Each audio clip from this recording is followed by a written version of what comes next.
Hola, quiero hablar del concepto la vida de las naciones.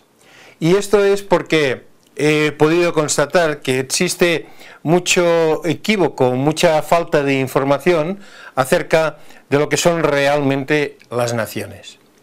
Hay que saber ver, y esto a través de la historia es una constatación, hay que saber ver que las naciones son como individuos.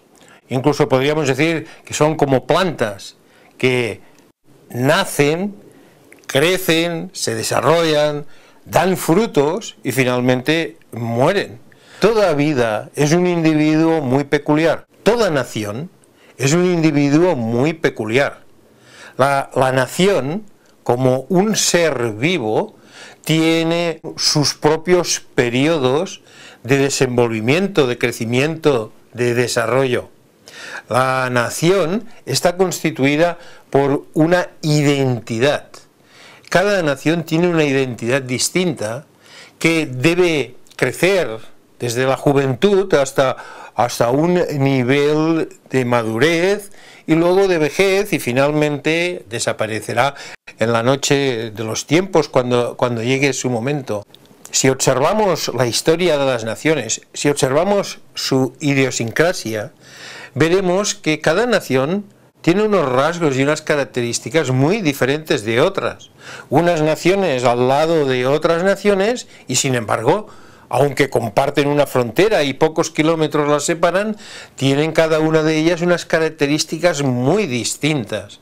Si comparamos a los franceses con los alemanes, pues son dos maneras de pensar, dos maneras de sentir, dos maneras de ser, dos maneras que han madurado a lo largo de mucho tiempo y que han llegado a un estado en el que pueden considerarse que son naciones adultas. Cuando nosotros observamos la perspectiva de una nación, vemos que evidentemente está formada por sus individuos, está formada por sus ciudadanos, pero también está formada por otras características que no son propiamente las de los ciudadanos, que son características que exceden a la característica de un único ciudadano. Son los grandes rasgos nacionales que a través de ellos podemos decir esta nación es tal, esta nación es cual. Es como un elemento sutil, un elemento macro, no un elemento micro del microindividuo, sino del macroindividuo, del conjunto de los individuos que forman la nación, pero más allá.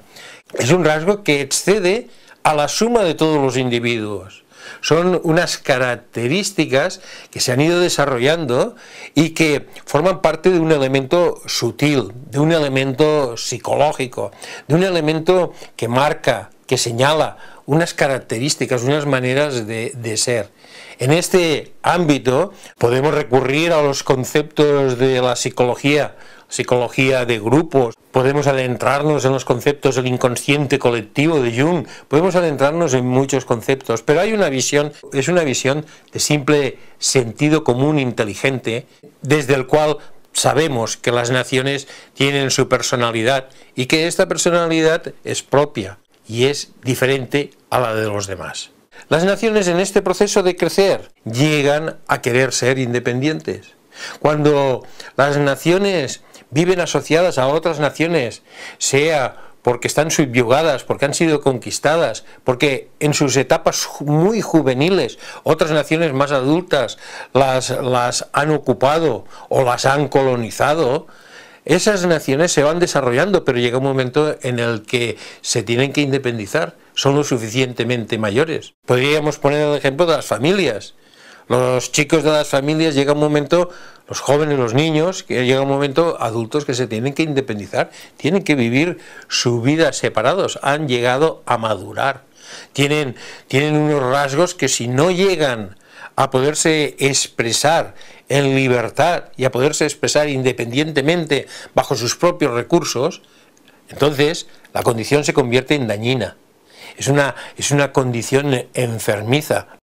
Siempre hay casos de buena colaboración, pero el proceso natural es que los hijos mayores de las familias se independicen y vivan su vida de una manera completamente separada de la de sus padres. Nos veremos los domingos.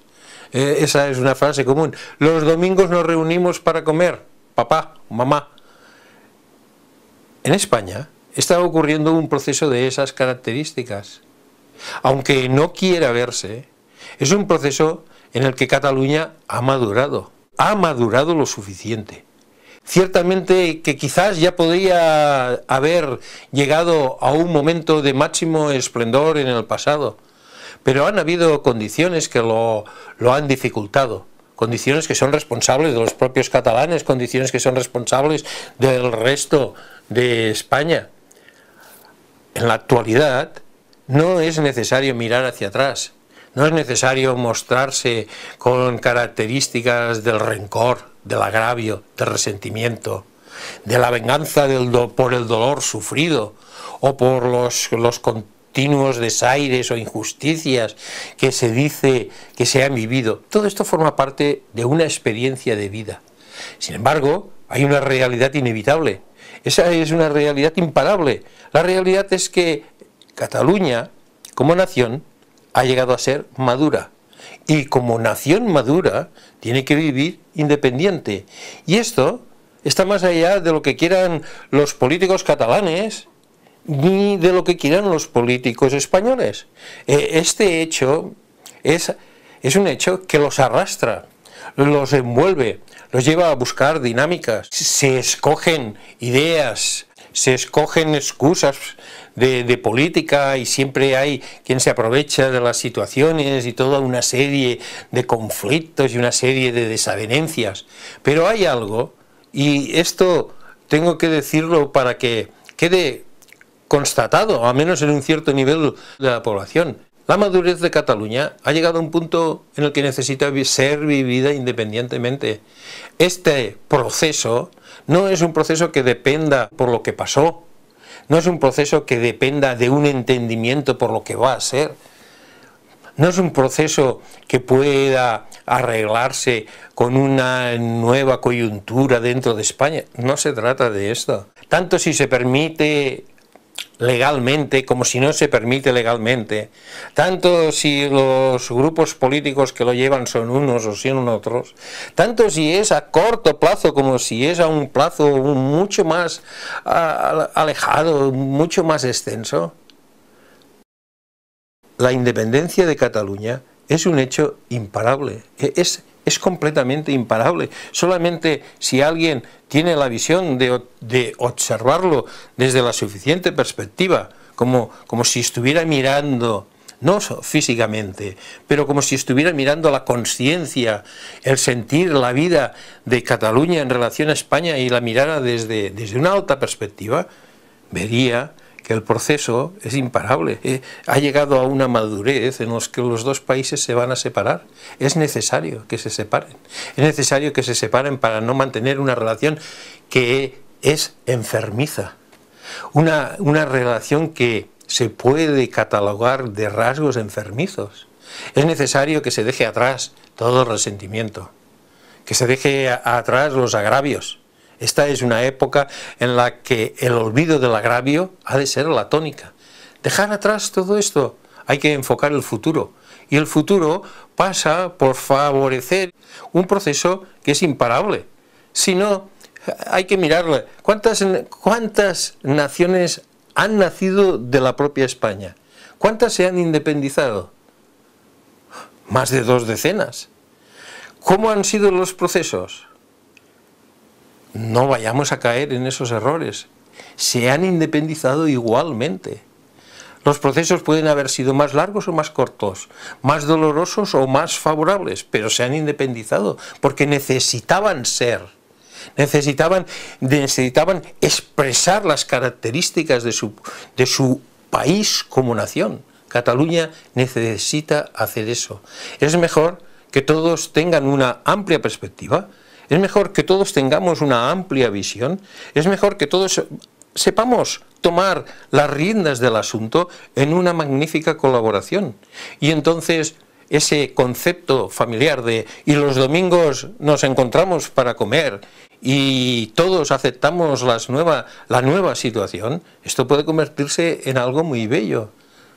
Nosotros estamos destinados a entendernos de una manera extraordinariamente eficaz. Pero antes hemos de pasar por la experiencia de dar nacimiento a una nueva nación. Es un proceso imparable. Es mejor tomarlo desde una perspectiva constructiva, de voluntad hacia el bien, imaginativa, genial. Es mejor hacerlo todo desde un punto de vista de grandes perspectivas. De todas maneras, será. Salud.